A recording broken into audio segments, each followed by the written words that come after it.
What up, Sparky? This is episode 2 of the NFPA 70E 2027 changes. Now, if you missed episode 1, you should be able to click this video here and check that out. Now, episode 1 is a broad sweeping overview of the 2027 changes. I highlight some of the more important changes in there, but it really sets the stage for the rest of these episodes. And in this episode, we're going to be covering the Article 90 changes.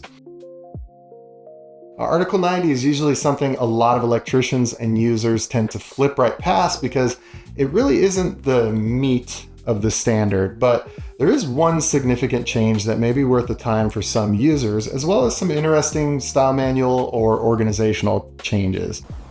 Before we dive into the first article, I want to talk about something my friend Nathaniel brought up when we were discussing these 2027 changes in general, and that is, what are the reasons, or where are these changes coming from? In other words, what's driving the changes? And he mentioned the contrast between the National Electrical Code, or NFPA 70, versus the 70E, and how it's interesting that although they're both electrical standards, what drives the changes between the two can be fairly different.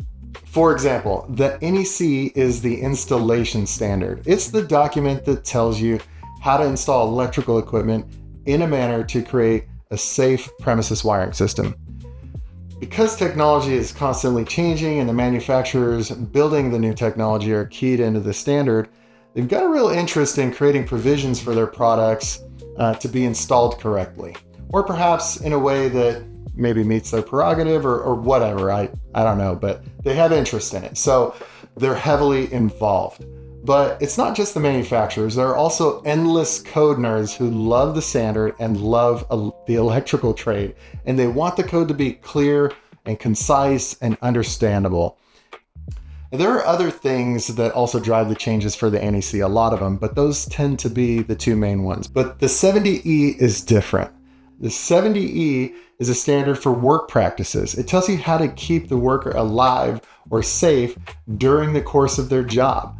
So when the changes are proposed, it's usually stemming from something like, our workers are still exposed to this hazard, or perhaps we need some clarity on a rule, or maybe there's some new science or study or technology or information or a new procedure that's gonna improve the safety of the workers. So really, it does have a totally different spirit driving the changes.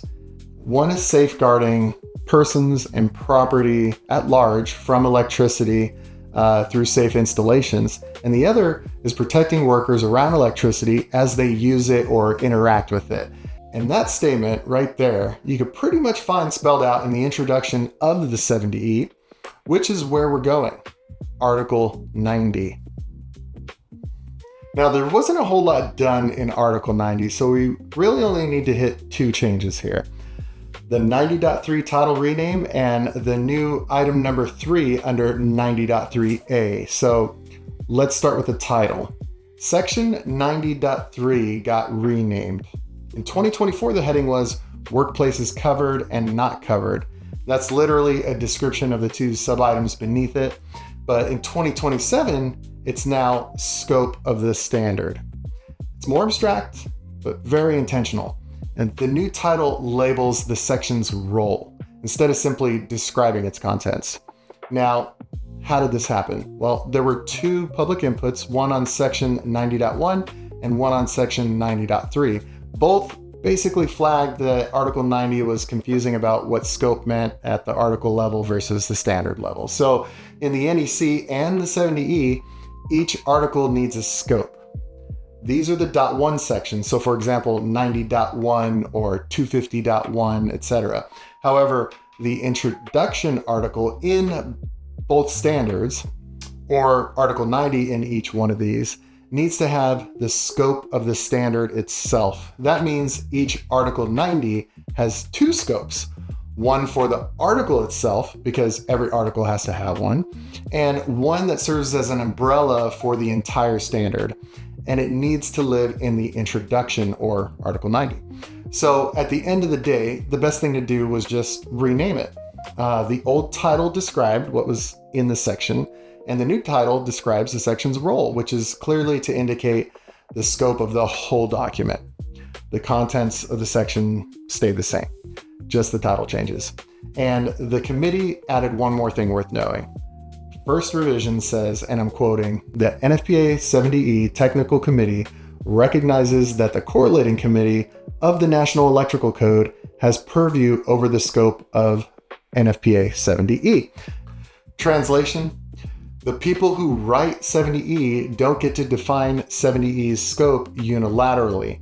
The NEC correlating committee has that authority. And it should be that way, which ensures the electrical standards have continuity between them, since all three of them are synergistically related. Now the second change. Section 90.3A, which is workplaces covered, the list got a new item, but items 1 and 2 stayed the same. So item 1 is installations connecting to the supply of electricity.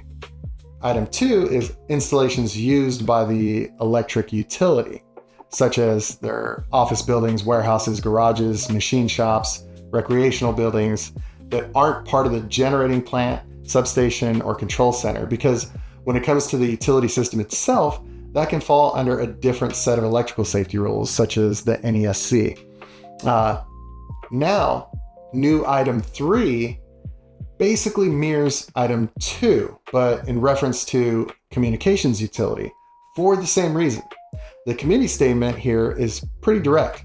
First revision 2, public input 279, the committee writes, item 3 adds electrical equipment that is owned by communications utility, but is not associated with the network infrastructure to the list of workplaces covered.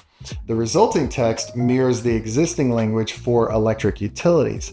This addition will expand the scope to help protect workers whose job responsibilities may involve interaction with energized electrical equipment and systems and the associated electrical hazards. The electrical work in those places is now explicitly inside the scope of NFPA 70E. Before this, you could argue 70E covered those workers.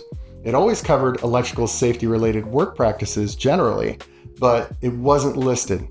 The electrical utility version of this carve-in has been there for years. Now, telecom is there too, in the same form, on the same page.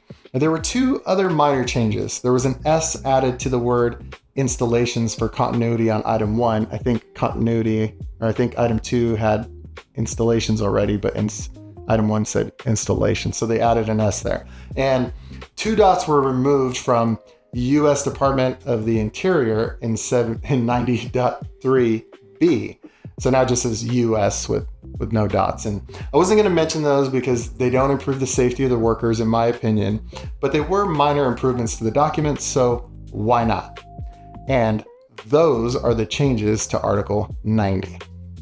So don't forget to do all the things. Smack the ball and subscribe like the sharing and do all the things you know how to do. It'll inspire me to keep making more of these videos. And as always, stay safe out there.